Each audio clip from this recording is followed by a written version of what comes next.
नकारात्मक सोच वाले लोग। एक चील का अंडा किसी तरह एक जंगली मुर्गी के घोंसले में चला गया और बाकी अंडों के साथ मिल गया। समय आने पर अंडा फूटा। चील का बच्चा अंडे से निकलने के बाद ये सोचता हुआ बड़ा हुआ कि वह मुर्गी का है। वह उन्हीं कामों को करता जिन्हें मुर्गी करती थी। वह जमीन खोदकर अनाज के दाने चुनता, मुर्गी की तरह ही कुड़कुड़ाता। वह कुछ फीट ही अधिक उड़ान नहीं भरता था, क्योंकि मुर्गी भी ऐसा करती है। एक दिन उसने आकाश में एक चील को बड़ी शान से उड़ते हुए देखा। उसने मुर्गी से पूछा, उस सुंदर चिड़िया का क्या नाम है? मुर्गी ने जवाब दिया, वह चील है। वह एक शानदार चिड़िया है, लेकिन तुम उसकी तरह उड़ान नहीं भर सकते, क्योंकि तुम तो मुर्गी हो।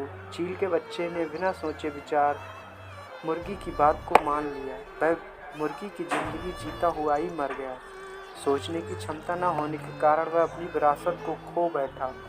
उसका कितना बड़ा नुकसान हुआ। वह जीतने के लिए पैदा हुआ था, पर वह दिमागी रूप से हार के लिए तैयार हुआ था।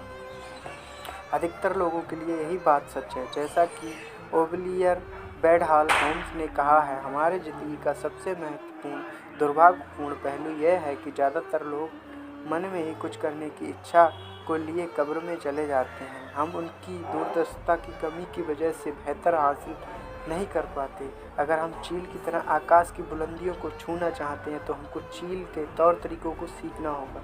अगर हम खुद को कामयाब लोगों के साथ जोड़ते हैं तो हम भी कामयाब हो जाएंगे। अगर हम चिंतकों के साथ जुड़ेंगे तो चिंतक बन जाएंगे।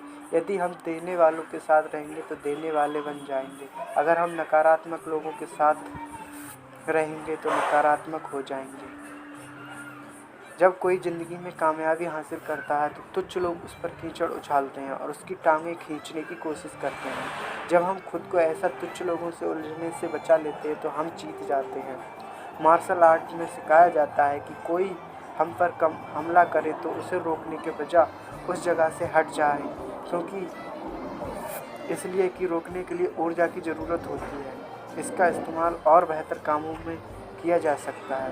तुच्छ लोगों से उलझने के लिए हमको उनके स्तर तक नीचे उतरना पड़ता है, और वे यही चाहते हैं, क्योंकि ऐसा करने से हम उनमें से ही एक बन जाते हैं।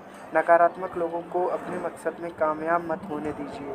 खुद को नीचे मत गिराइए। याद रखिए कि किसी आदमी का चरित्र केवल इस बात से नहीं आंका जाता कि वह कैसी सोहबत में रहता है, बल्कि इस बात से आंका जाता है कि वह किन लोगों की संगत को नापसंद करता है।